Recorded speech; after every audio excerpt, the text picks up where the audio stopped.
ନେହେମିୟ 8 ଅଧ୍ୟାୟ ଏବଂ ତାର 10 ପଦ। ନେହେମାୟା 8th chapter and 10th verse।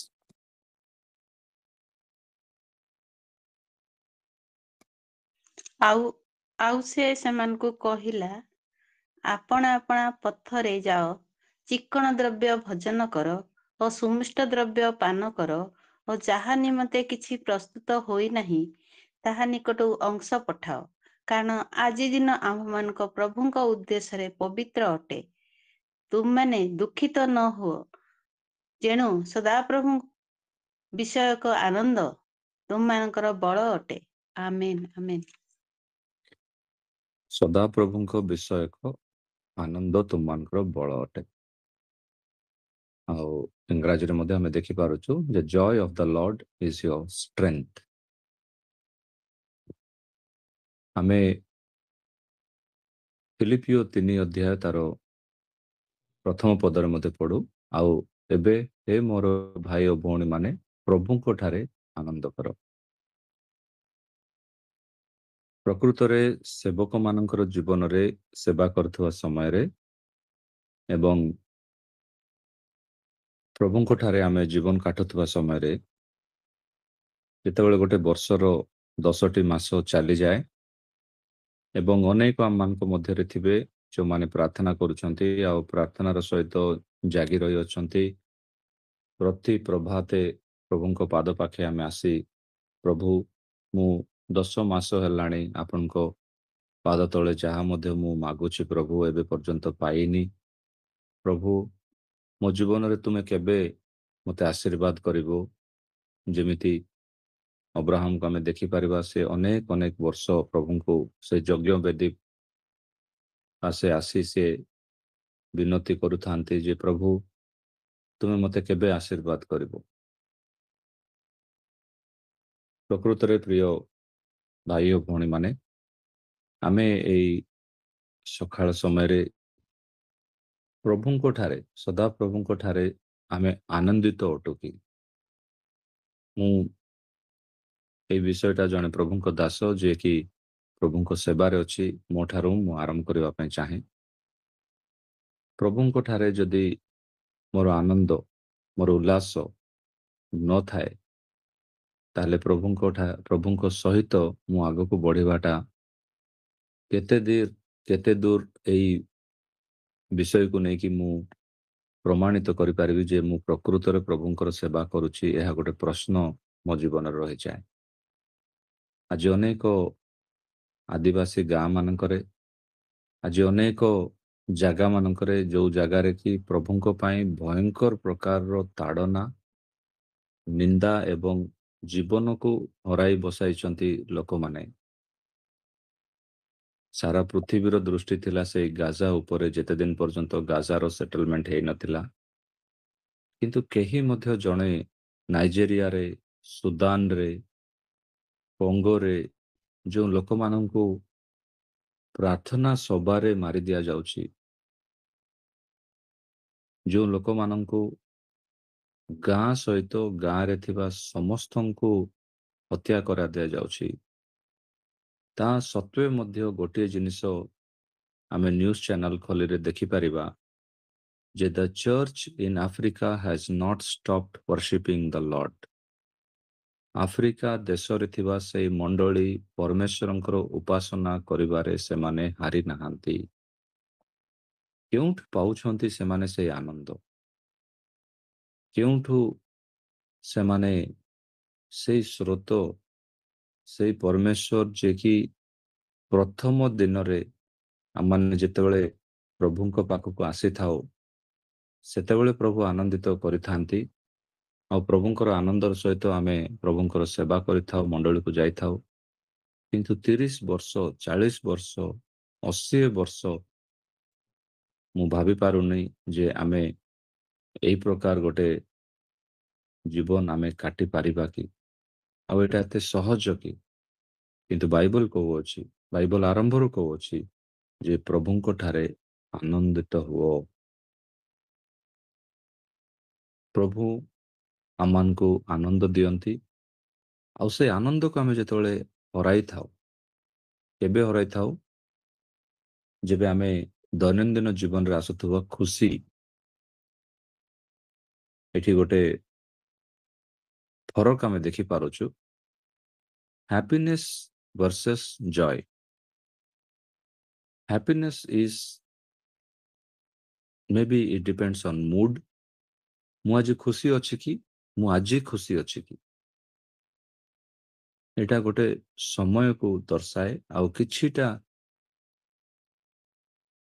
କିଛିଟା ବିଷୟକୁ ନେଇକି ଦର୍ଶାଏ ମୋର ମୁଁ ଖୁସି ଅଛି କି ନାହିଁ।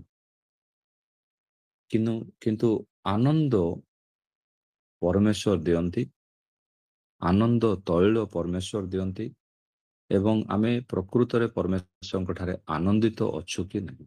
ଆମେ ଯଦି ଚିନ୍ତା କରିବା ଏଇ ନଭେମ୍ବର ମାସ, ଯଦି ପ୍ରକୃତରେ ସାରା ପୃଥିବୀରେ ଆମେ ଯଦି ଦେଖିବୁ, ସେମାନେ ରୋମରୁ ଆରମ୍ଭ କରି ଇଟାଲୀ ପର୍ଯ୍ୟନ୍ତ ସେମାନେ ଖ୍ରୀଷ୍ଟମାସ ପର୍ବ ପାଇଁ ସେମାନେ ପ୍ରସ୍ତୁତିକରଣର ମାସ ସେମାନେ ଆରମ୍ଭ କରିଦିଅନ୍ତି। ସେଇ ଡେକୋରେସନ ଆଉ ସେଇ ପ୍ଲାନିଂ, କେଉଁ ପ୍ରକାର ମାର୍କେଟିଂ କରାଯିବ, କେଉଁ ପ୍ରକାର ଲୋକମାନଙ୍କ ପାଖକୁ ଆମେ ଯିବୁ।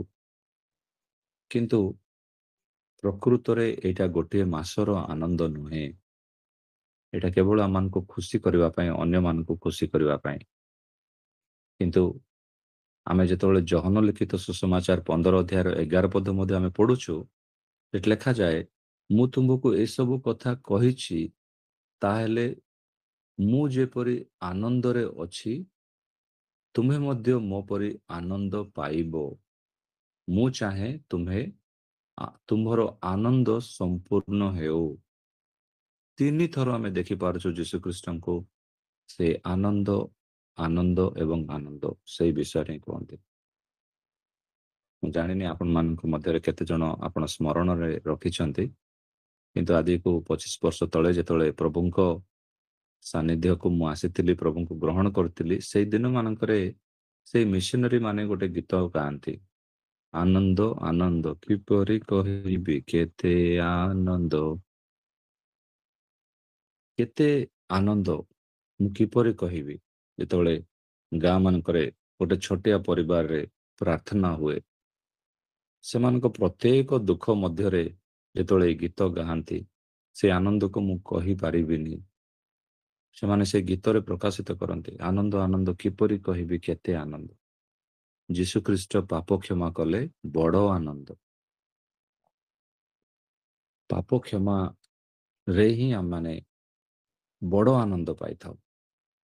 କିନ୍ତୁ there is a chance that we lose the joy of the Lord. ଦୈନନ୍ଦିନ ଜୀବନରେ ଆମେ ଏତେ ମାତି ଯାଉ ଖୁସି ରହିବା ପାଇଁ। ଆଜି ଜଗତର ଲୋକ ସେମାନେ ଖୁସି ରହନ୍ତି, କିନ୍ତୁ ଆନନ୍ଦିତ। ଆସନ୍ତୁ ଆମମାନେ ଦେଖିଯିବା କାହିଁକି ଆମେ এই ବିଷୟକୁ ଧ୍ୟାନ କରୁଛୁ। ଆମମାନଙ୍କର ଦୈନନ୍ଦିନ ଜୀବନରେ ଆମେ ଗୋଟେ ଛାତ୍ର ହେଇପାରୁ, ଗୋଟେ ଅଧ୍ୟାପକ ହେଇପାରୁ, କି ଗୋଟେ କାର୍ଯ୍ୟ କରୁଥିବା ଗୋଟେ ୱାର୍କର ହେଇପାରୁ। ଆମମାନଙ୍କ ଜୀବନରେ ଆନନ୍ଦ ରହିବା ଆବଶ୍ୟକ ଅଛି।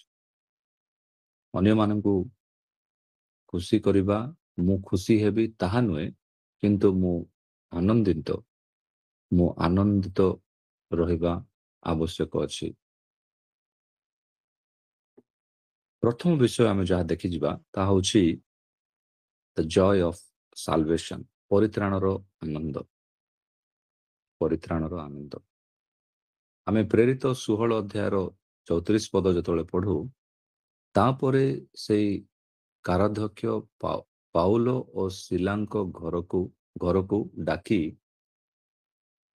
ନେଇ ଖାଇବାକୁ ଦେଲେ। ସେ ତାହାଙ୍କର ପରିବାରର ସେ ଓ ତାହାର ପରିବାରର ସମସ୍ତେ ଆନନ୍ଦିତ ହେଲେ। ପରିବାରର ସମସ୍ତ ଆନନ୍ଦିତ ହେଲେ। ଏଇ ଜାଗାରେ ମଧ୍ୟ ଆମେ ଦେଖିପାରୁଛୁ ଖୁସି, ସେଇ ଶବ୍ଦକୁ ଆମେ ଦେଖିପାରୁନୁ, କିନ୍ତୁ ଆନନ୍ଦିତ ହେଲେ। ସେ କାରାଗାରରେ ଥିବା ସେ କାରାଧ୍ୟକ୍ଷ, ସେଇ ଜେଲର, ପ୍ରେରିତ 16ର ସେଇ ରାତ୍ରି ସମୟରେ ଆମେ ଦେଖିପାରୁଛୁ ଯେ ସେମାନେ ମଧ୍ୟ ରାତ୍ରିରେ ମଧ୍ୟ ସେମାନେ ଆନନ୍ଦିତ ହେଲେ, ପରିବାରର ସମସ୍ତେ ଆନନ୍ଦିତ ହେଲେ। Whether this joy of the salvation belongs to everyone in our family, ଆମ ପରିବାରରେ ଏ ପ୍ରକାର କୌଣସି ସଦସ୍ୟ ରହିଯାଇଛନ୍ତି କି ଯେ ଏଇ ଆନନ୍ଦ ପାଇନାହାନ୍ତି। ମୋ କଥାକୁ ଆପଣ ଟିକେ ବୁଝନ୍ତୁ। ମୁଁ ଜଣେ ମିଶନାରୀ, ସେଥିପାଇଁ ଆରମ୍ଭରୁ ଶେଷ ପର୍ଯ୍ୟନ୍ତ ଗୋଟେ ହଜା ଆତ୍ମା, ଜଣେ ଲୋକ ପ୍ରଭୁଙ୍କ ପାଖକୁ ନ ଆସିଥିଲେ ଆମେ କେତେ ଦୁଃଖିତ ରହିବା ଅଛି, ଏବଂ ଗୋଟେ ପରିବାର ଯେତେବେଳେ ପ୍ରଭୁଙ୍କୁ ପାଆନ୍ତି କେତେ ଆମେ ଆନନ୍ଦିତ ହେବାର ଅଛି। ଗତକାଲି ସାରା ପୃଥିବୀରେ ଗୋଟିଏ ହିଁ ନାମ ଥିଲା। ସାରା ପୃଥିବୀରେ ଗତକାଲି, ପହରଦିନ ରାତିରୁ ଗତକାଲି ସାରା ସମସ୍ତଙ୍କୁ, ପ୍ରାୟ ମୁଁ ଯେତିକି ଜଣଙ୍କୁ ଜାଣିଛି ସମସ୍ତଙ୍କୁ ଯଦି ମୁଁ ଦେଖିବି, ସମସ୍ତେ ଗୋଟିଏ ନାମକୁ ଉଚ୍ଚାରଣ କରୁଥିଲେ, ତାହା ହେଉଛି ଜେମିମା ରଡ୍ରିକ୍ସ। ସେଇ ନାଭି ମୁମ୍ବାଇର ସେଇ ଝିଅ ଯିଏ ଭାରତ ଦେଶକୁ, ଲୋକମାନଙ୍କୁ ଖୁସି ଆଣିଥିଲା ଯେତେବେଳେ ଭାରତ ଦେଶ ମହିଳାମାନଙ୍କର ଟିମ୍ କ୍ରିକେଟରେ ୱାର୍ଲଡ କପକୁ ଜିତିଥିଲେ। ଆଉ ସେଇ ଜେମିମାକୁ ଯେତେବେଳେ ଇଣ୍ଟ୍ରୋଡ୍ୟୁସ କରାଯାଉଛି, ସେ କହୁଛନ୍ତି ପ୍ରଥମେ ପ୍ରଥମେ ସର୍ବପ୍ରଥମେ ଯୀଶୁ, ମୋ ଯୀଶୁ, ସେ ମୋତେ ସାହାଯ୍ୟ କରିଛନ୍ତି। ସାରା ପୃଥିବୀର ଚ୍ୟାନେଲ, ହେଇପାରେ ଭାରତ ଦେଶର କୌଣସି ଚ୍ୟାନେଲ, କେତେଜଣ ଖ୍ରୀଷ୍ଟିଆନ ଲୋକମାନେ ଯୋଉମାନେ ନିଜ ଚ୍ୟାନେଲ ଅଛି ସେମାନେ ଏ ବିଷୟକୁ ଦର୍ଶାଇଛନ୍ତି, କିନ୍ତୁ ପ୍ରାଇଭେଟ ଚ୍ୟାନେଲ ଆଉ ମେଇନ୍ ଚ୍ୟାନେଲ୍ସରେ କୋଉଠି ମଧ୍ୟ ଏ ବିଷୟ କୁହାଯାଇ ନାହିଁ ଯେ ଜେମିମା ଯୀଶୁଙ୍କୁ ଗୌରବ ଦେଲେ। କିନ୍ତୁ ତାଙ୍କ ମୁଖରୁ ସେଇ ଝିଅଙ୍କୁ ତାଙ୍କ ବାପା ମା ଏଇ ପ୍ରକାର ଶିକ୍ଷା ଦେଇଥିଲେ ଯେ ତୁମେ ଯଦି ଜଗତରେ କିଛିଟା ମଧ୍ୟ ହାସିଲ କରିବ, ତୁମେ ଯୀଶୁଙ୍କ ନାମ ପ୍ରଥମେ ଉଚ୍ଚାରଣ କରିବ, ପରିତ୍ରାଣର ଆନନ୍ଦ। ଆଜି ଅନେକ ପରିବାରରେ ପ୍ରାର୍ଥନା ଅଛି, ଅନେକ ପରିବାରରେ ଦାନ ଅଛି, ଅନେକ ପରିବାରରେ ସେବା ଅଛି, କିନ୍ତୁ ଅନେକ ପରିବାରରେ ପରିତ୍ରାଣ ନାହିଁ। ଆମେ ଏହା ମଧ୍ୟ ପ୍ରାର୍ଥନା କରିବା। ହଁ, ହେଇପାରେ ଆମେ ଦୁଃଖିତ ଅଟୁ। ମୁଁ ଜାଣିନି ଯେ ଭାରତ ଦେଶର ମଣ୍ଡଳୀରେ ଏତିକି ତାଡ଼ନା ମଧ୍ୟ ଅଛି ଯେ ଆମେ କହିପାରିବା ନାଇଜେରିଆରେ ଯୋଉ ପ୍ରକାର ବଧ କରାଯାଉଛି, ଆଉ ମାସ୍ ବରିଆଲ 50 ଜଣଙ୍କର ଶବ, 250 ଜଣଙ୍କର ଶବ, ଆଉ ସେଇ କବରସ୍ଥାନକୁ ନେଇ ମାଟି ଦେବା ନିମନ୍ତେ ଜାଗା ମଧ୍ୟ ନଥାଏ, ଆଉ ବରିଆଲ ସମୟରେ ମଧ୍ୟ ସେମାନଙ୍କୁ ଆସିକି ଆଉ ଥରେ ଗୁଳି ମାରିକି ସେମାନଙ୍କୁ ହତ୍ୟା କରାଯାଉଥାଉଛି। କି ଆନନ୍ଦ ସେମାନଙ୍କ ପାଖରେ ଅଛି। ଆମେ ଜାଣିଛୁ, ଆମେ ଯେତେବେଳେ ହାବାକୁକ୍ 3ୟ ଅଧ୍ୟାୟ ଆମେ ପଢୁ, ଅନେକ ଥର ଆମେ ପଢିଥିବୁ ହାବାକୁକ୍ 3ୟ ଅଧ୍ୟାୟ 17 ଏବଂ 18 ପଦ। ଡିମ୍ବିରି ଗଛରେ ଡିମ୍ବିରି ଫଳି ନପାରେ, ଦ୍ରାକ୍ଷାଲତାରେ ଅଙ୍ଗୁର ଫଳି ନପାରେ, ଅଲିଭ ଗଛରେ, ମୁଁ ଟିକେ ସାଧାରଣ ଓଡ଼ିଆ ବ୍ୟବହାର କରୁଛି, ନୂତନ ଓଡ଼ିଆ ଟ୍ରାନ୍ସଲେସନ, ଅଲିଭ ଗଛରେ ଅଲିଭ ଉତ୍ପନ୍ନ ନ ହୋଇପାରେ, କ୍ଷେତରେ ଖାଦ୍ୟ ଶସ୍ୟ ନ ହୋଇପାରେ, ମେଷଶାଳରେ ମେଣ୍ଢା ନ ରହିପାରନ୍ତି। ଆଉ ଏ ସବୁ ପରେ 18 ପଦରେ ଆମେ ଦେଖିପାରୁଛୁ, କିନ୍ତୁ ମୁଁ ତଥାପି ସଦାପ୍ରଭୁଙ୍କ ଠାରେ ଆନନ୍ଦ କରିବି ଏବଂ ପରମେଶ୍ୱରଙ୍କୁ ମୋର ତ୍ରାଣକର୍ତ୍ତା ଭାବି ଖୁସି ହେବି। ଆନନ୍ଦିତ ଏବଂ ଖୁସି ହେବି, ଦିଟା ଯାକ ବିଷୟ। ଆନନ୍ଦିତ ହେବାଟା ସାରା ଜୀବନ ସାରା, ଇଟ୍ସ ଏ ପରମାନେଣ୍ଟ, ଆଉ ଟେମ୍ପୋରାରୀ ମୁଁ ଖୁସି ହେବି ନ ଥାଇପାରେ। ବାଇବଲ କହୁଛି ଦେର୍ ମେ ନଟ୍ ବି, ଗଛରେ ଡିମ୍ବିରି, ଦ୍ରାକ୍ଷାଲତାରେ ଅଙ୍ଗୁର, ଅଲିଭ ଗଛରେ ଅଲିଭ, କ୍ଷେତରେ ଖାଦ୍ୟ, ମେଣ୍ଢାଶାଳରେ ମେଣ୍ଢା, ଏସବୁ ଏଇଟା ହିଁ ଦରକାର। ଇସ୍ରାଏଲରେ ଜଣେ ଜୀବନ ଯାପନ କରିବା ପାଇଁ ଡିମ୍ବିରି ଦରକାର, ଅଙ୍ଗୁର ଦରକାର, ଅଲିଭ ଦରକାର। ଏଇ ଗଛ ଗୁଡ଼ିକ ପ୍ରାମୁଖ୍ୟ ଗଛ ଗୁଡ଼ିକ, ଆଉ ସେ ଫଳ ଗୁଡ଼ିକ ମଧ୍ୟ ବହୁତ ମାନେ ରଖେ ଗୋଟେ ଇସ୍ରାଏଲୀୟ ଲୋକ ପାଇଁ। ଆଉ ସେ ସବୁ ନଥାଇପାରେ, ନ ହୋଇପାରେ, କିନ୍ତୁ ମୁଁ ପରମେଶ୍ୱରଙ୍କ ଠାରେ ଆନନ୍ଦିତ। କାହିଁକି? ମୋର ତ୍ରାଣକର୍ତ୍ତା। ତ୍ରାଣକର୍ତ୍ତା ପଦଟା ପ୍ରକୃତରେ ନୂତନ ନିୟମରେ ଶୋଭା ଦିଏ। ନୂତନ ନିୟମରେ ଅଧିକ ଆମେ ବ୍ୟବହାର କରୁ, କିନ୍ତୁ ପୁରାତନ ନିୟମର ଏହି ହାବାକୁକ ପୁସ୍ତକରେ ସାଲଭେସନ, ଗଡ୍ ଇଜ ମାଇ ସାଲଭେସନ। ତ ପ୍ରଥମ ବିଷୟ ହେଉଛି ପରିତ୍ରାଣର ଆନନ୍ଦ। ପରିତ୍ରାଣର ଆନନ୍ଦରେ ଆମେ ଆନନ୍ଦିତ ଅଟୁ କି? ଦ୍ୱିତୀୟ ବିଷୟ ହେଉଛି ଦ ଜୟ ଅଫ ସାଲଭେସନ, ସବମିଶନ। ପ୍ରଥମ ହେଉଛି ସାଲଭେସନ, ଦ୍ୱିତୀୟ ହେଉଛି ସବମିଶନ। ନିଜକୁ ସମର୍ପିତ କରିବା ବା ନିଜକୁ ଦାଖଲ କରିବାର ଆନନ୍ଦ। ଆମେ ବାଇବଲକୁ ଯେତେବେଳେ ଦେଖୁ, ଆମେ ଅନେକ ବିଷୟ ଦେଖିଥାଉ ବାଇବଲରେ, ଯେଉଁ ସମୟରେ ଆଉ ବାଇବଲ ଏହି ବିଷୟକୁ ବହୁତ ସ୍ପଷ୍ଟ ଭାବରେ ଦର୍ଶାଇଥାଏ। ଜୟ ଅଫ ସବମିଶନ। ଆମେ ପରସ୍ପର ଠାରେ, ପ୍ରଭୁଙ୍କ ଠାରେ ଆମେ ନିଜକୁ ଦାଖଲ କରିଅଛୁ କି, ନିଜକୁ ଆମେ ସମର୍ପଣ କରିଅଛୁ କି? ଆମେ ଯେତେବେଳେ ଏବ୍ରୀ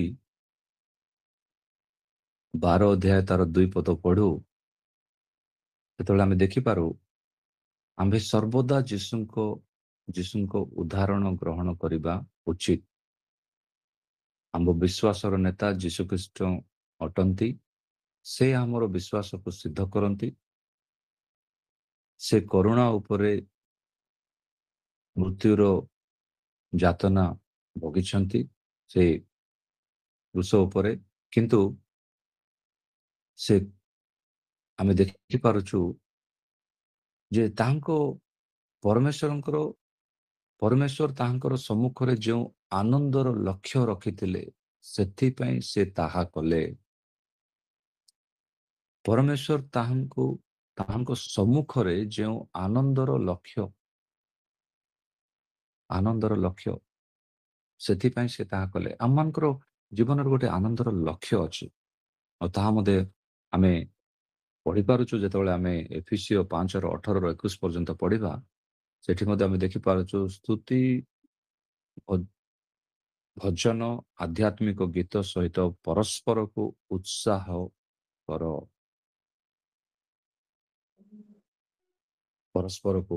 କର।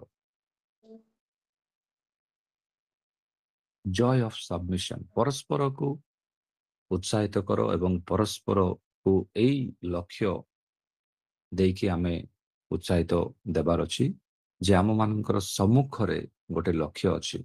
ଆମମାନଙ୍କର ସମ୍ମୁଖରେ ଗୋଟେ ମହା ଆନନ୍ଦ ଅଛି, ଆଉ ସେଇ ମହା ଆନନ୍ଦ ଦିନ ପର୍ଯ୍ୟନ୍ତ, ଆମେ ଯାତ୍ରା କରିବା ପର୍ଯ୍ୟନ୍ତ, ଆମେ ସେଇ ଆନନ୍ଦ ପାଇଁ ଆମେ ଲକ୍ଷ୍ୟ ରଖିକି ଚାଲୁଥିବାର ଅଛି।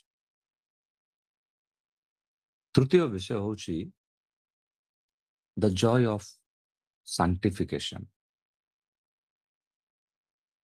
ବା ପବିତ୍ରୀକରଣରେ ଗୋଟେ ମହା ଆନନ୍ଦ ଆମମାନଙ୍କ ଜୀବନରେ ରହିବାର ଅଛି। ଆମେ ରୋମିଓ 8:1 ମଧ୍ୟ ଦେଖିପାରୁଛୁ ଯେ କୌଣସି ପ୍ରକାର ଆମମାନଙ୍କ ଜୀବନରେ କୌଣସି କଣ୍ଡେମନେସନ ନାହିଁ। No condemnation for those who are in Christ. କିନ୍ତୁ କେତେ ଜଣ ଥାନ୍ତି ନୂତନ ବିଶ୍ୱାସୀ ମାନେ, ଆଜ୍ଞା ସେଇ ପୁରୁଣା ପାପ ମୋର ଧୌତ ହୋଇଛି କି? ସେ ପୁରୁଣା ପାପ ଠାରୁ ପ୍ରଭୁ ମୋତେ କ୍ଷମା ପ୍ରକୃତରେ ଦେଇଛନ୍ତି କି? କିନ୍ତୁ ପ୍ରଭୁ ସବୁ କିଛିକି ଆମମାନଙ୍କ ଜୀବନରୁ ଲିଭାଇ ଦେଇଛନ୍ତି, ସବୁ ଉଭାଇ ଯାଇଛି। ଆମେ ଯାହା ମଧ୍ୟ ପ୍ରଭୁଙ୍କୁ ଜାଣିବା ଆଗରୁ ଆମେ ଯେଉଁ ପାପରେ ଥିଲୁ, କିନ୍ତୁ ସେଇ ପାପର ମନ ଯଦି ଏବେ ଅଛି, ଆମେ ଆନନ୍ଦିତ ହେଇପାରିବା ନାହିଁ। ଆମେ ଯେତେବେଳେ ବାଇବଲକୁ ଦେଖୁ, ପ୍ରଭୁଙ୍କର ବାକ୍ୟରେ ଆମେ ଦେଖିପାରୁଛୁ ପ୍ରଥମ ଥେସଲୋନିୟ 5:16 ପଦରେ ଯେ ପ୍ରଭୁ ଆମମାନଙ୍କୁ ପବିତ୍ର କରନ୍ତି ଆଉ ସେଇ ପବିତ୍ରୀକରଣରେ ଆମମାନଙ୍କୁ ପବିତ୍ର କରୁଥିବା ସେଇ ପରମେଶ୍ୱର ସେ ଆମମାନଙ୍କୁ କହୁଛନ୍ତି ଯେ ତୁମେ ପବିତ୍ର ହୋଇଅଛ, ତୁମେ ଏବେ ଆନନ୍ଦିତ ହୁଅ। ପ୍ରଥମ ତେସଲୋନିୟ 5:16 ଏବଂ 23 ପଦରେ ଆମେ ଦେଖିପାରୁଛୁ। Why I should be joyful? କାହିଁକି ଆମେ ଆନନ୍ଦିତ ହେବାର ଅଛି? କାରଣ ପ୍ରଭୁ ଆମମାନଙ୍କୁ ପବିତ୍ର କରିଅଛନ୍ତି। ପାପ ଆମମାନଙ୍କୁ ଆନନ୍ଦିତ ହେବା ପାଇଁ ଦେଇନଥାଏ, କିନ୍ତୁ ଆମେ ଯଦି ପାପ କରୁନାହିଁ ତାହେଲେ ଆମେ ନିଶ୍ଚିତ ଭାବରେ ଆମେ ଆନନ୍ଦିତ ହେବା ଉଚିତ। ଯେଉଁମାନେ ପ୍ରତିଦିନ ପବିତ୍ରୀକରଣରେ ଭାଗ ନିଅନ୍ତି, ଯେଉଁମାନେ ପ୍ରତିଦିନ ପବିତ୍ର ହେବା ପାଇଁ ଚେଷ୍ଟା କରନ୍ତି, ସେମାନେ ନିଶ୍ଚିତ ଭାବରେ ଆନନ୍ଦିତ ହେବେ ଏବଂ ସେମାନେ ଆନନ୍ଦକୁ ଉପଭୋଗ କରିପାରିବେ। କାରଣ ପାପୀ ଲୋକ କେବେ ମଧ୍ୟ ସେ ଆନନ୍ଦିତ ହେଇପାରିବନି। ସେ ଗୋଟେ ଦିନର ଚୋରିରେ ଯାହା ପଇସା ପାଇଥିବ,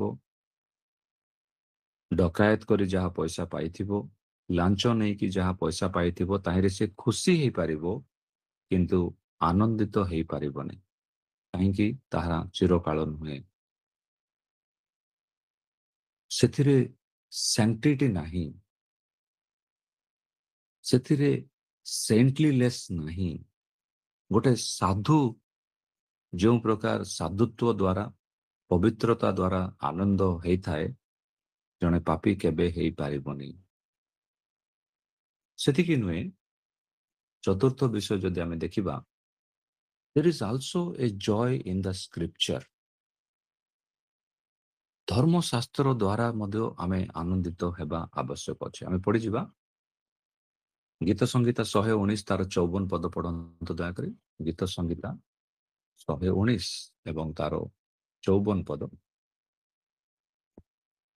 Psalm 119 and 54. 1 ମୋ ପ୍ରବାସ ଗୃହରେ ତୁମ୍ଭର ବିଧି ସବୁ ମୋହର ଗାୟନ କରିଅଛି। ଆମେନ୍। Yes, ମୋ ପ୍ରବାସ ଗୃହରେ ତୁମର ବିଧି ସବୁ ମୁଁ ଗାୟନ କରିଅଛି। Songs in the house of my pilgrimage, rejoicing in the word of God, rejoicing in the word of God. ପରମେଶ୍ୱରଙ୍କର ବାକ୍ୟ ମୋର ଆନନ୍ଦରେ ଯଦି ପରିବର୍ତ୍ତନ ହୋଇନାହିଁ, ତାହେଲେ ପ୍ରକୃତରେ ମୁଁ ଆନନ୍ଦିତ ନୁହେଁ।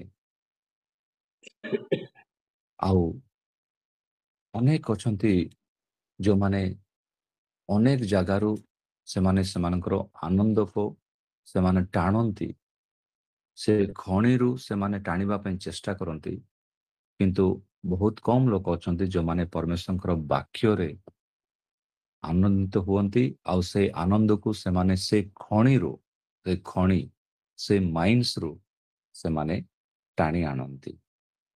ଆଉ ଆମେ ଗୀତ ସଂହିତା ପ୍ରଥମ ଗୀତ ସଂହିତାର 2ୟ ପଦରେ ଆମେ ସେଥିପାଇଁ ପ୍ରଥମେ ପଢୁଛୁ, ମାତ୍ର ସଦାପ୍ରଭୁଙ୍କ ବ୍ୟବସ୍ଥାରେ ଯାହାର ଆମୋଦ ଥାଏ, ଆମୋଦ, ଯିଏ ଡିଲାଇଟ୍ ହୁଏ, the person who delights in God's word,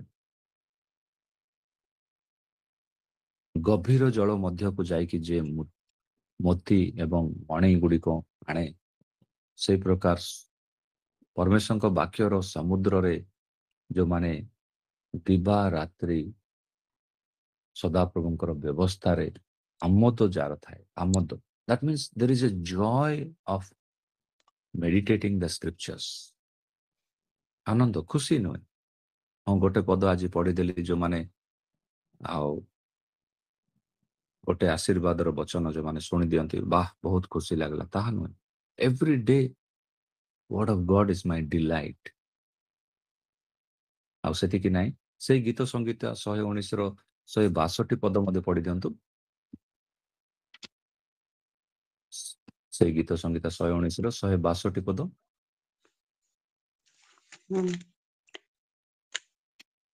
ସେହି କେହି ପ୍ରଚୁର ଲୁଟଧନ ପାଇବା ପରି ମୁଁ ତୁମ୍ଭ ବାକ୍ୟରେ ଆନନ୍ଦ କରେ। ୟେସ୍, ମୁଁ ତୁମ ବାକ୍ୟରେ ଆନନ୍ଦ କରେ। I rejoice at your word like one who finds great spoil. I rejoice. ଧ୍ୟାନ ଦେବା ଆମମାନଙ୍କର ବର୍ଷ ପରେ ବର୍ଷ ବିତି ଯାଉଅଛି, ମାସ ପରେ ମାସ ବିତି ଯାଉଅଛି, କିନ୍ତୁ ଏହି ଆନନ୍ଦ ଆମମାନଙ୍କ ଜୀବନରେ ଆହୁରି ଅଧିକ ସ୍ଥାନ ପାଉଛି କି ଆମମାନଙ୍କର ଆନନ୍ଦ ଘଟି ଯାଇଅଛି। ପଞ୍ଚମ ବିଷୟ, ଦ ଜୟ ଅଫ୍ ସିଙ୍ଗିଂ ବା ଉପାସନାରେ ଆନନ୍ଦ, ଗୀତ ଗାୟନରେ ଆନନ୍ଦ। ମୁଁ ଜାଣେ ଆମେ ଯେତିକି ଆମେ ଏ ଭିତରେ ଅଛୁ, ଏଇ ପ୍ରାର୍ଥନାରେ ଅଛୁ, ସମସ୍ତେ ହୁଏତ ଆମେ ଗୀତ ଗାୟକ ନାହୁଁ, ସମସ୍ତେ ଆମେ ଗୀତ ଗାଇ ପାରିବୁ ନାହିଁ, କିନ୍ତୁ ପ୍ରିୟ ପ୍ରଭୁଙ୍କର ଦାସ ଦାସୀ, ଆମେ ଯେତେବେଳେ ପ୍ରଭୁଙ୍କୁ ପାଉ ବା ଆମେ ପ୍ରଭୁଙ୍କ ଠାରେ ଯେବେ ଜୀବନ କାଟୁ, ଆମେ ଯେତେବେଳେ ଦେଖୁ ଗୀତ ଗାୟକମାନେ ଆମମାନଙ୍କୁ ଗୀତରେ ପରିଚାଳିତ କରନ୍ତି, ଆଉ ଆମେ ଯେତେବେଳେ ଗୀତ ଗାଇ ନଥାଉ, ଏଇଟା ଗୋଟେ ବହୁତ ଦୁଃଖର ବିଷୟ। ହେଇପାରେ ଆପଣ ଗୋଟେ ଗୀତ ଗାୟକ ନାହାନ୍ତି, ମଣ୍ଡଳୀରେ କେତେ ଜଣ ଯାଆନ୍ତି କେବଳ ବସନ୍ତି, ଆଉ କମ୍ ସେ କମ୍ ସେମାନେ ତାଳି ମଧ୍ୟ ମାରନ୍ତିନି। That means they don't want to sing. It is not good. ଆପଣ ଗୀତ ଗାଇ ପାରିବା, ଜାଣନ୍ତୁ କି ନ ଜାଣନ୍ତୁ, ଆପଣ ଗୀତ ଗାଇବାର ହିଁ ଅଛି। ଆମେ ଗୋଟେ ସିଡିର ସିଙ୍ଗର ବା ୟୁଟ୍ୟୁବ ସିଙ୍ଗର ହେଇ ନ ପାରିଥାଉ, କିନ୍ତୁ still we have to sing in the presence of God. ପ୍ରେରିତ 2 ଅଧ୍ୟାୟ ଯେତେବେଳେ 24-25 ପଦ ଆମେ ପଢୁ, ତାହାଙ୍କର ସାନ୍ନିଧ୍ୟ ଆମେ ଯେତେବେଳେ ଦେଖୁ, ପଢିଯିବା ପ୍ରେରିତ 2 ଅଧ୍ୟାୟର 25 ଏବଂ 26 ପଦ।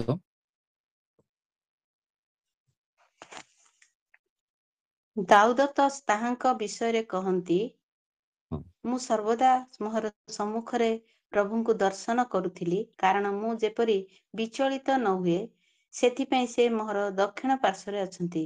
ତେଣୁ ମୋହର ହୃଦୟ ପ୍ରଫୁଲ୍ଲ ଓ ମୋହର ଜିହ୍ବା ଉଲ୍ଲସିତ ହେଲା। yes, ଆହୁରି ମୋହର ଶରୀର ମଧ୍ୟ ଭରସାରେ ବାସ କରିବ। ଆମେନ୍।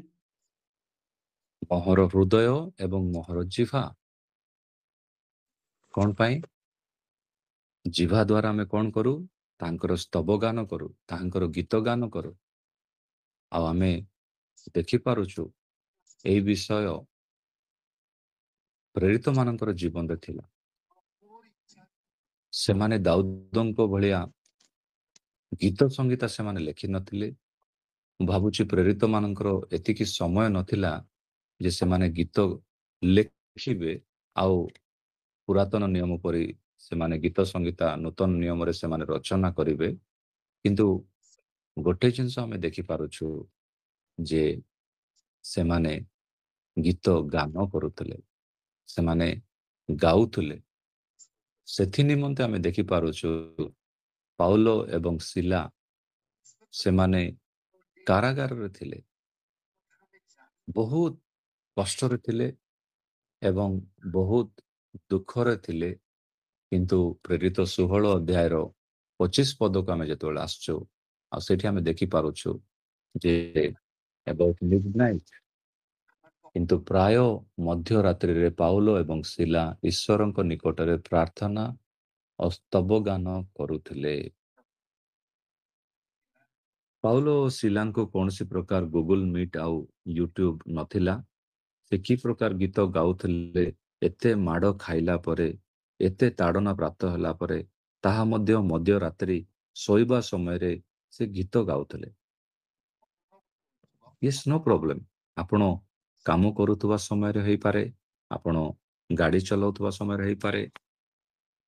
ପ୍ରଭୁଙ୍କର ଗୀତ, ପ୍ରଭୁଙ୍କର ଗୀତ ଗାନ, ସ୍ତବ ଗାନ କରିବା ବହୁତ ଆବଶ୍ୟକ। ଯେତେବେଳେ ଆମେ ଗୋଟେ ସାମୂହିକ ଭାବରେ ଗୋଟେ ମାଣ୍ଡଳିକ ଭାବରେ ଆମେ ଅଛୁ, ସମସ୍ତେ ଗୀତ ଗାଉଛନ୍ତି, ଆଉ ଆପଣ ସେଠି କୁହନ୍ତୁ ନାହିଁ ଯେ ମୁଁ ମୋର ବୟସ ହେଇଯାଇଛି କଣ ଏବେ ମୁଁ ଗୀତ ଗାଇବାର ସମୟ। ଆପଣ ସେଠି କୁହନ୍ତୁ ନାହିଁ ଯେ ମୁଁ ଗୋଟେ ୟୁଥ୍ ଆଉ ମୁଁ ଭଲ ବାଦ୍ୟଯନ୍ତ୍ର ବଜାଏ, ମୁଁ ଭଲ ପ୍ରଚାର କରେ, ମୁଁ ଗୀତ ଗାଇବିନି। ତାହା ଆପଣମାନଙ୍କର ପରିବାର ଉପରେ ଗୋଟେ ନେଗେଟିଭ ଏଫେକ୍ଟ ନେଇକି ଆସିଥାଏ।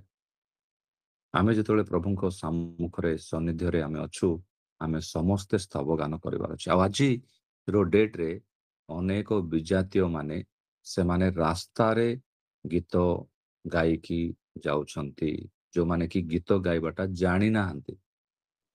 ଆଉ ସେମାନେ କି ଗୀତ ଗାଆନ୍ତି ତାହା ମୁଁ କହିବା ପାଇଁ ଚାହେଁନି।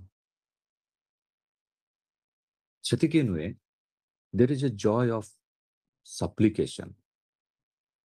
ସପ୍ଲିକେସନ ହଉଛି ପ୍ରାର୍ଥନା, କିନ୍ତୁ ପ୍ରାର୍ଥନାରେ ମଧ୍ୟ କେତେ ଜଣ ଆନନ୍ଦିତ ହୋଇକି ଗୀତ ଗାଆନ୍ତି।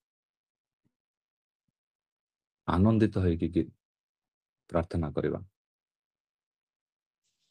ଆନନ୍ଦର ସହିତ ପରମେଶ୍ୱରଙ୍କ ନିକଟରେ ଆମମାନଙ୍କର ଯାହା ମଧ୍ୟ ପ୍ରାର୍ଥନା ଅଛି ତାହା ନେଇକି ଆସିବା। ଫିଲିପିଓ 4th ଅଧ୍ୟାୟର 4th ପଦ, ଫିଲିପିଓ ପତ୍ରିକା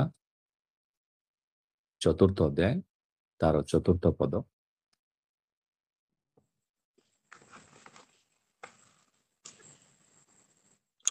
ଯେତେବେଳେ ଦେଖୁ ପଢନ୍ତୁ। ସର୍ବଦା ପ୍ରଭୁଙ୍କ ଠାରେ ଆନନ୍ଦ କର। ପୁନଶ୍ଚ କହୁଛି ଆନନ୍ଦ କର। ଆଉ ତାପରେ ସେ ଆଗକୁ ଯାଉଛନ୍ତି 6 ପଦ।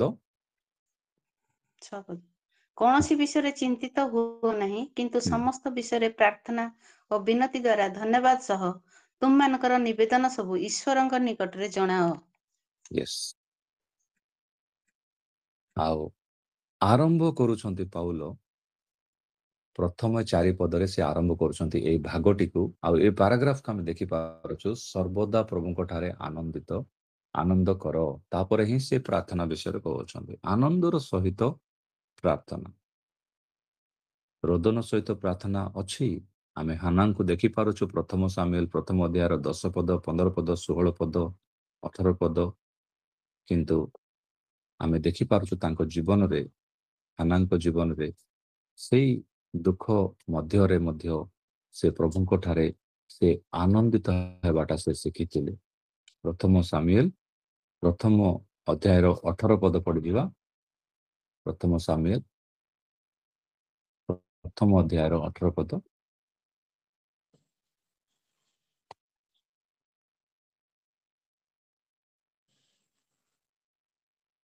ଆଉ ଏଇଠି ମଧ୍ୟ ଆମେ ଦେଖିପାରିବା। ୟେସ୍। ପ୍ରଥମ ଅଧ୍ୟାୟର 18 ପଦ। ୟେସ୍। ତହୁଁ ସେ କହିଲା, ତୁମ୍ଭ ଦାସୀ ତୁମ୍ଭ ଦୃଷ୍ଟିରେ ଅନୁଗ୍ରହ ପ୍ରାପ୍ତ ହେଉ। ଆଉ ସେ ଆପଣା ପଥରେ ଗଲା ଓ ଭୋଜନ କଲା। ପୁଣି ତାହାର ମୁଖ ଆଉ ବିଷର୍ଣ୍ଣ ନହିଲା। ଆମେନ୍। ତାହାର ମୁଖ ଆଉ ବିଷର୍ଣ୍ଣ ନହିଲା। ଏତେ ରୋଦନର ସହିତ ସେ ପ୍ରାର୍ଥନା କରୁଥିଲେ ଯେ ଲୋକ ଦେଖିକି ତାଙ୍କୁ କହୁଥିଲେ ତୁମେ କଣ ମଦ୍ୟପାନ କରିଅଛ, କିନ୍ତୁ ତାଙ୍କର ପ୍ରାର୍ଥନା ଆନନ୍ଦରେ ପରିବର୍ତ୍ତନ ହେଇଛି। ଜୟ ଅଫ୍ ସପ୍ଲିକେସନ। ପ୍ରାର୍ଥନା କରନ୍ତୁ, ପ୍ରାର୍ଥନାର ନିବେଦନ କରନ୍ତୁ, ପ୍ରାର୍ଥନାର ଭେଟି ପ୍ରଭୁଙ୍କ ପାଦ ପାଖକୁ ଆମେ ଆଣିବା। ପ୍ରାର୍ଥନାରେ ଆମେ କ୍ରନ୍ଦନର ସହିତ ପ୍ରଭୁଙ୍କ ପାଖକୁ ଯିବା, କିନ୍ତୁ ପ୍ରାର୍ଥନାରେ ଗୋଟେ ଆନନ୍ଦ ଆମମାନଙ୍କର ରହୁ। ଆଗକୁ ବଢିବା, ଆମେ 7ମ ବିଷୟ ଦେଖିବା, ଜୟ ୱିଥ୍ ଦ ସେଣ୍ଟସ୍। ପ୍ରଭୁଙ୍କର ସାଧୁମାନଙ୍କ ମଧ୍ୟରେ ଆନନ୍ଦ। ଆମେ ଦେଖିପାରୁଛୁ ଗୀତ ସଂହିତା 133, ଗୀତ ସଂହିତା 133, ଯୋଉଠିକି ଆମେ ଅନେକ ଥର ପଢିଥାଉଛୁ ଆଉ ଆମେ ସମସ୍ତେ ଜାଣିଛୁ। ଗୀତ ସଂହିତା 133 ପ୍ରଥମ ପଦରୁ ଆମେ ପଢିଯିବା। ପ୍ରଭୁଙ୍କ ବାକ୍ୟରେ ବହୁତ ସୁନ୍ଦର ଭାବରେ এই ବିଷୟକୁ ଉଲ୍ଲେଖ କରାଯାଇଛି। ଗୀତ ସଂହିତା 133 କଣ ଲେଖା ଅଛି? ଦେଖ ଭାଇମାନେ ଭାଇମାନେ ମିଳନରେ ଏକତ୍ର ବାସ କରିବା କିପରି ଉତ୍ତମ ଓ ମନୋହର। ୟେସ୍, କିପରି ଉତ୍ତମ ଓ ମନୋହର। ଏକତ୍ର ବାସ କରିବେ। ମୁଁ ସେଥିପାଇଁ ମୁଁ ଭାବୁଛି ମାଥ୍ୟୁ ଲିଖିତ ସୁସମାଚାର 18 ଅଧ୍ୟାୟର 20 ପଦରେ ଯୀଶୁଖ୍ରୀଷ୍ଟ ତାଙ୍କର ସାନ୍ନିଧ୍ୟ, ତାଙ୍କର ଉପସ୍ଥିତି ବିଷୟରେ ଯେତେବେଳେ ସେ ଉଲ୍ଲେଖ କରୁଛନ୍ତି, ସେ କହୁଛନ୍ତି ଯେଉଁଠାରେ 2 କିମ୍ବା 3 ଉପସ୍ଥିତ ଅଛନ୍ତି ସେମାନଙ୍କ ମଧ୍ୟରେ ମୁଁ ଅଛି। That means God loves the fellowship of saints. ଯୀଶୁଙ୍କୁ ପଚରାଗଲା ଯେ ତୁମ ମାତା ଆସିଅଛନ୍ତି, ଆଉ ଯୀଶୁ ସେତେବେଳେ କହୁଛନ୍ତି ମାଥ୍ୟୁ ଲିଖିତ ସୁସମାଚାର 12 ଅଧ୍ୟାୟର 47ରୁ, who is my brother and my sister? ମୋର ମାତା ଏବଂ ଭ୍ରାତା କିଏ? ସବୁବେଳେ ଗୋଟେ ସମୂହ ଏବଂ ପ୍ରଭୁଙ୍କର ସାଧୁମାନଙ୍କର ସମୂହରେ ରହିବା ପାଇଁ ଗୋଟେ ଇଚ୍ଛା, ସେଇଠି ଗୋଟେ ଆନନ୍ଦ ରୁହେ। ଦ ଜୟ ୱିଥ୍ ଦ ସେଣ୍ଟସ୍, ପ୍ରଭୁଙ୍କର ସେଇ ସାଧୁ ଲୋକମାନଙ୍କ ଫେଲୋସିପ୍ରେ। ଆଉ ସେତିକି ନାହିଁ, ଆମେ ଆଗକୁ ବଢୁଥିବା ଆମେ ଯେତେବେଳେ ବାକ୍ୟରେ ଦେଖୁ, ଗୋଟେ ବହୁତ ଉତ୍ତମ ବିଷୟ ଅଛି ଯାହା ବାକ୍ୟରେ ଉଲ୍ଲେଖ କରାଯାଇଛି, ତାହା ହେଉଛି joy of soul winning. Soul winning ଆମେ ତାହା ଦେଖୁଛୁ ଲୁକ ଲିଖିତ ସୁସମାଚାର 15 ଅଧ୍ୟାୟର 7 ପଦରେ। ଲୁକ ଲିଖିତ ସୁସମାଚାର 15 ଅଧ୍ୟାୟ ମୁଁ 7 ପଦ। ତୁମ୍ଭମାନଙ୍କୁ କହୁଅଛି, ସେହି ପ୍ରକାରେ ଯେଉଁମାନଙ୍କର ମନ ପରିବର୍ତ୍ତନ କରିବାର ଆବଶ୍ୟକତା ନାହିଁ, ଏପରି ଅନେଶତ ଧାର୍ମିକ ଲୋକଙ୍କ ଅପେକ୍ଷା ଯେ ମନ ପରିବର୍ତ୍ତନ କରେ, ଏପରି ଜଣେ ପାପୀର ନିମନ୍ତେ ସ୍ୱର୍ଗରେ ଅଧିକ ଆନନ୍ଦ ହେବ। ଏପରି ଜଣେ ପାପୀର ନିମନ୍ତେ ସ୍ୱର୍ଗର ମହା ଆନନ୍ଦ। Joy over one sinner who repents, soul winning, ମନ ପରିବର୍ତ୍ତନରେ ଥିବା ସେହି ଆନନ୍ଦ। କେବଳ ଗୋଟିଏ ଆତ୍ମା ଯଦି ମନ ପରିବର୍ତ୍ତନ କରେ, ତାହାରେ ସ୍ୱର୍ଗରେ ମହା ଆନନ୍ଦ। ପ୍ରିୟ ପ୍ରଭୁଙ୍କ ଲୋକମାନେ, ଆମେ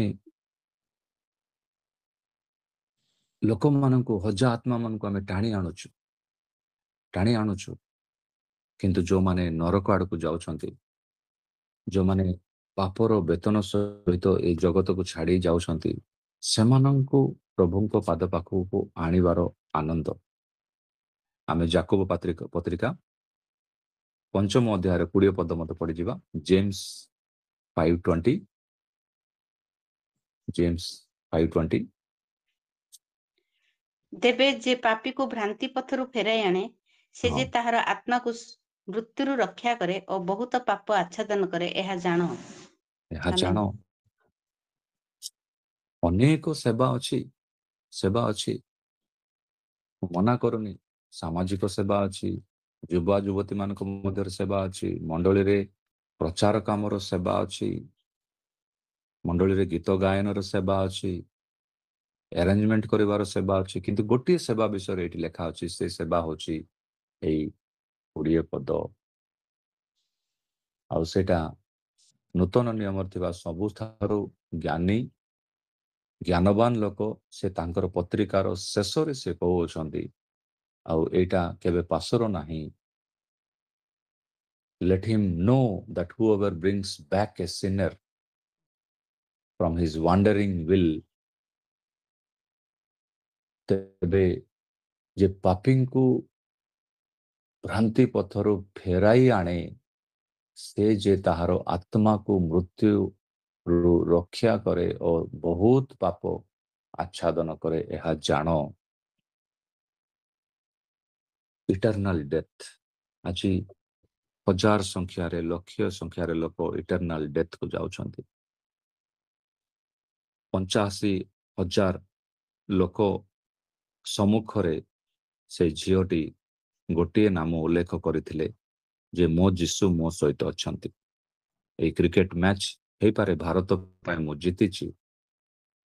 85,000 people, they are listening to one word, ଗୋଟିଏ ପଦ, ଯେ ଜେମିମା ସହିତ ତା ଯୀଶୁ ଅଛନ୍ତି। ଆମେ ସେଇ ଆତ୍ମା ଜିଣିବାର କାର୍ଯ୍ୟରେ ଏଠି ଗୋଟେ ଜିନିଷକୁ ଧ୍ୟାନ ଦିଅନ୍ତୁ। ବହୁତ ବଡ଼ ବୃହତ ମଣ୍ଡଳୀ ବିଷୟରେ ଏଠି ଲେଖା ହେଇନାହିଁ। ପ୍ରଥମେ ଯେତେବେଳେ ଆମେ ଲୁକ ଲିଖିତ ସୁସମାଚାର 15 ଅଧ୍ୟାୟର 7 ପଦ ପଢିଲୁ, କେବଳ ଗୋଟେ ଆତ୍ମା, ମହା ଆନନ୍ଦ। ଆଉ ସେଇ ପରି ଏଇ ଯାକୁବ 5 ଅଧ୍ୟାୟର 20 ପଦରେ ମଧ୍ୟ whoever brings back a sinner, ତେବେ ଯେ ପାପୀକୁ, ମାନେ କେବଳ ଜଣେ, it's not like bringing hundreds of sinners। ବେଳେବେଳେ ଆମେ ଭାବୁ ଯେ ଆମମାନଙ୍କର ସହିତ 100 ଲୋକ ଅଛନ୍ତି କି 200 ଲୋକ ଅଛନ୍ତି କି, କିନ୍ତୁ ବାଇବଲ ଗୋଟିଏ ଆତ୍ମା ପରିତ୍ରାଣ ପାଇବା ବିଷୟରେ କେତେ ଆନନ୍ଦ ସେଇ ଗୋଟିଏ ହଜାର ଆତ୍ମା ବିଷୟରେ ଉଲ୍ଲେଖ କରେ। 9th, ନବମ ବିଷୟ ହେଉଛି joy of suffering or sacrifice. Suffering or sacrifice, ଫିଲିପିଓ 2ର 17 ଏବଂ 18 ପଦ।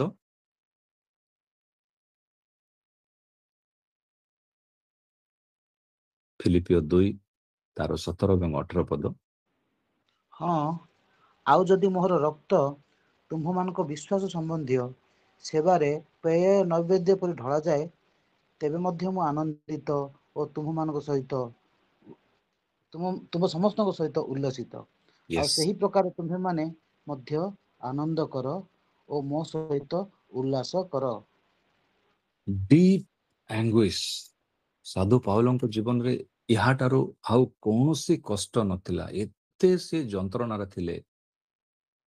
ଫିଲିପିଓ ମଣ୍ଡଳୀକୁ ଯେତେବେଳେ ଲେଖୁଛନ୍ତି ତାଙ୍କ ଜୀବନର ଶେଷ ପର୍ଯ୍ୟାୟ, ଯୋଉଠିକି ବହୁତ ଦୁଃଖ କଷ୍ଟରେ ସେ ଅଛନ୍ତି, କିନ୍ତୁ ସେ କହୁଅଛନ୍ତି this is a situation of great joy. ଏଇଟା ଗୋଟେ ମହା ଆନନ୍ଦର, ତାମାନେ କ'ଣ, ମୋ ଜୀବନରେ ଯେତିକି ଦୁଃଖ କଷ୍ଟ ଆସିଲେ ମଧ୍ୟ it is changing, it is turning, it is converting, it is transforming into joy of suffering. ଆଉ ପ୍ରେରିତ 20 ଅଧ୍ୟାୟର ପ୍ରେରିତ 20 ଆଉ ତାହାର 23 ଏବଂ 24 ପଦରେ ମଧ୍ୟ ଆମେ ଦେଖିପାରୁ। 23 ଏବଂ 24 ମୋ ପଦ। ପାଇଁ ଯେ ବନ୍ଧନ ଓ କ୍ଲେଶ ରହିଅଛି, କେବଳ ଏତିକି ଜାଣେ, ଏହା ପବିତ୍ର ଆତ୍ମା ନଗରେ ନଗରେ ସାକ୍ଷ୍ୟ ଦେଉଅଛନ୍ତି। କିନ୍ତୁ ମୁଁ ଯେପରି ମୋର ନିରୂପିତ ପଥର ଶେଷ ଯାଏ ଦୌଡ଼ି ପାରେ, ଆଉ ଈଶ୍ୱରଙ୍କ ଅନୁଗ୍ରହର ସୁସମାଚାର ପକ୍ଷରେ ସାକ୍ଷ୍ୟ ଦେବା ନିମନ୍ତେ ଯୀଶୁଙ୍କ ଠାରୁ ଯେଉଁ ସେବାର କାର୍ଯ୍ୟ ପାଇଅଛି, ତାହା ଯେପରି ସମ୍ପୂର୍ଣ୍ଣ କରିପାରେ, ଏଥିପାଇଁ ମୁଁ ଆପଣା ପ୍ରାଣକୁ ପ୍ରିୟ ଜ୍ଞାନ ନ କରି ତା ଛୋଟ ମନେ କରୁଅଛି। ହାଲେଲୁୟା। ପ୍ରଭୁଙ୍କ ମହାନ ନାମର ଧନ୍ୟ ହଉ।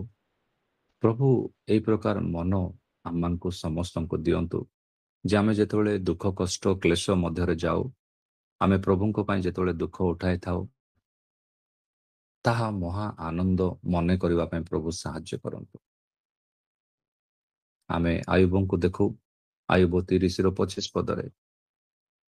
ଦାଉଦଙ୍କୁ ଦେଖୁ ଗୀତ ସଂଗୀତ 35ର 13 ପଦରେ। ଯୀଶୁଙ୍କୁ ଦେଖୁ ଆମେ ମାଥ୍ୟୁ ଲିଖିତ ସୁସମାଚାର 25 ତାର 34 ଯେତେବେଳେ ଆମେ ପଢୁଛୁ, ମୁଁ ତୃଷିତ ଥିଲି, ଆଉ ସେ ସମୟରେ ତୁମେ ମତେ ସେବା କରିଥିଲ। ଆମେ ଯଦି ଦୁଃଖିତ, ତୃଷିତ ଏବଂ ଭୋକିଲା ଲୋକମାନଙ୍କୁ ଆମେ ଯେତେବେଳେ ସାହାଯ୍ୟ କରୁ, ସେତେବେଳେ ଆମେ କେତେ ଆନନ୍ଦିତ ହେବା ଦରକାର। ଆଉ ଶେଷରେ ଆସନ୍ତୁ ଆମେ ଦେଖିଯିବା 10 ନମ୍ବର ବିଷୟ ହେଉଛି ଜୟ ଅଫ ସେକେଣ୍ଡ କମିଂ। ପ୍ରଭୁଙ୍କର ଦ୍ୱିତୀୟ ଆଗମନରେ ଥିବା ଆନନ୍ଦ।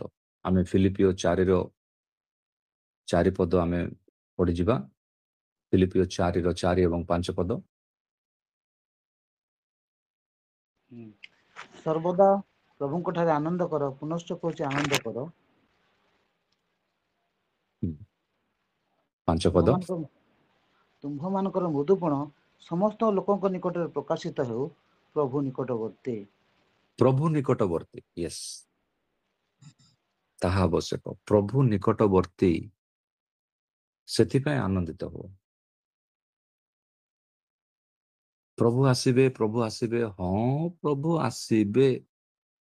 ହଁ ପ୍ରଭୁ ଆସିପାରନ୍ତି ତାହା ନୁହେଁ, ନିକଟବର୍ତ୍ତୀ।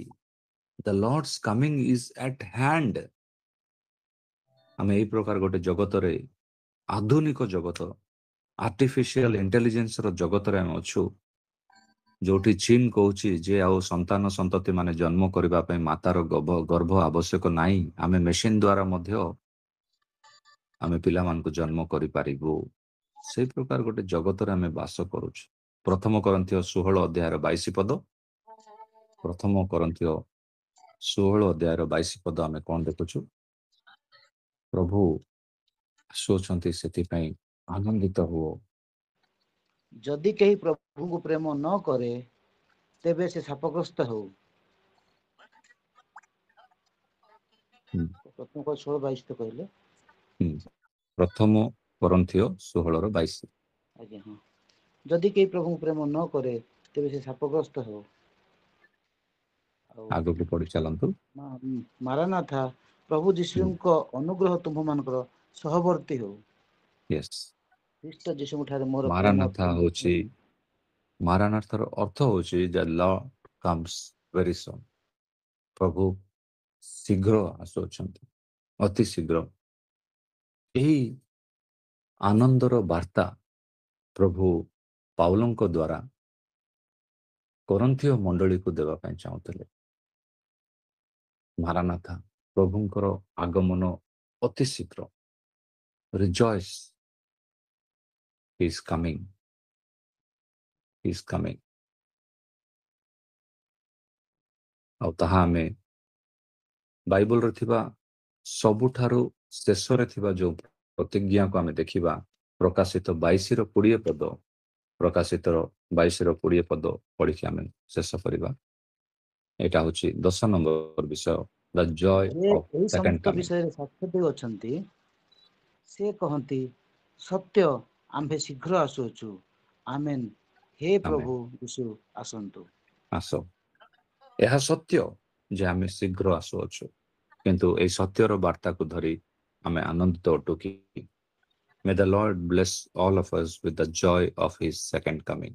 ଆଉ ଏହି ଶେଷ ଦିନମାନଙ୍କରେ, ଆଉ ଏହି ନଭେମ୍ବର ମାସରେ ପ୍ରଭୁ ଆପଣମାନଙ୍କୁ ସମସ୍ତଙ୍କୁ ସେ ପ୍ରକାର ଆଶୀର୍ବାଦ କରନ୍ତୁ ଯେ ଆମେ ତାଙ୍କର ଦ୍ୱିତୀୟ ଆଗମନ ପାଇଁ ଚାହିଁ ରହିବା। ସେତିକି ନୁହେଁ, ଆନନ୍ଦର ସହ ଚାହିଁ ରହିବା।